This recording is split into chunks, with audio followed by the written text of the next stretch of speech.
What if America really was the land of the free, though? Free everything. Land, money, thought, opportunity. How would we measure success? America is the land of the free, There's people fighting to make sure of that right this minute. White folks are fighting to keep what they gotta get even more, and black folks are fighting to survive. And America don't give up whether we make it or not.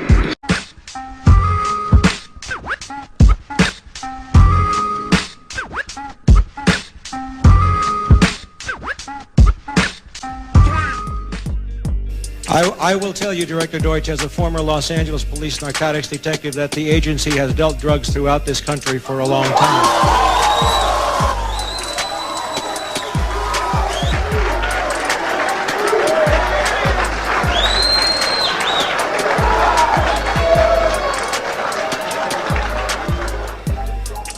Director Deutsch, I will refer you to 3 specific agency operations known as Amadeus, Pegasus, and Watchtower.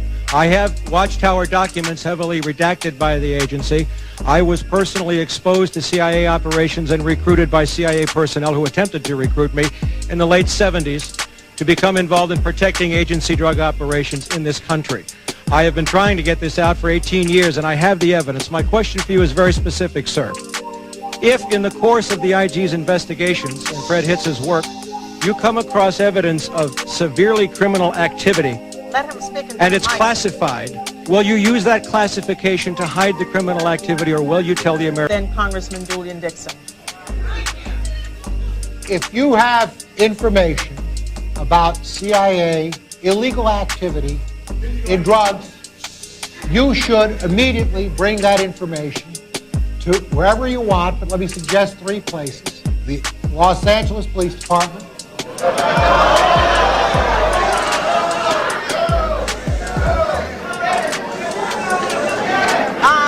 Right, sure. I was a deep cover agent. Deep cover agents are a small group of people who pose as criminals and go into other countries. Imagine. For over 25 years, you did this all over the world. All over the world. Every country we name in the book, I was there. Bangkok, Thailand, Buenos Aires, Argentina. I lived there for 3 years. Mexico, Colombia, Panama, Bolivia, Germany, France.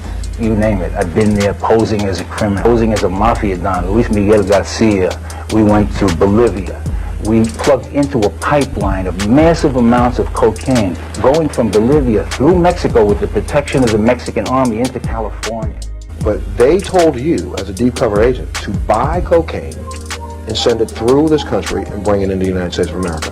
If to catch the cocaine was 9 copies of Michael Jackson's album Thriller, a case of sheepskin condoms, 15 Cabbage Patch dolls for Christmas, visas for my friend and I and our families, and also 1 bodyguard who will bring his mother. All right, thank you. No, you're talking about official government documents. It's not impossible. You were the government. Isn't that what you told us? That's what he told us. Unless you're a fucking liar. We'll take care of the visas. It's no problem. It operated along the west coast of the United States throughout most of the 80s. And they were funneling, they were selling cocaine in South Central. They were also selling it in Oakland. They were selling it in San Francisco. They were selling it in San Jose.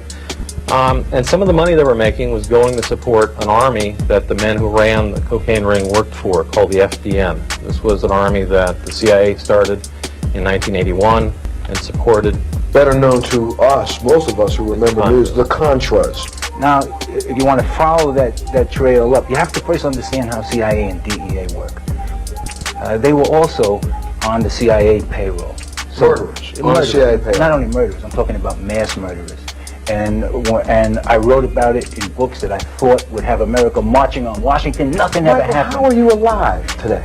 Just absolutely. Why didn't the CIA bump you off before you came to the Montel Williams show? Because to me, they will say tomorrow, he's a kook, he's crazy, don't believe anything he has to say, don't worry about it, there's no conspiracy. Well, at the same time, DEA called me one of their best.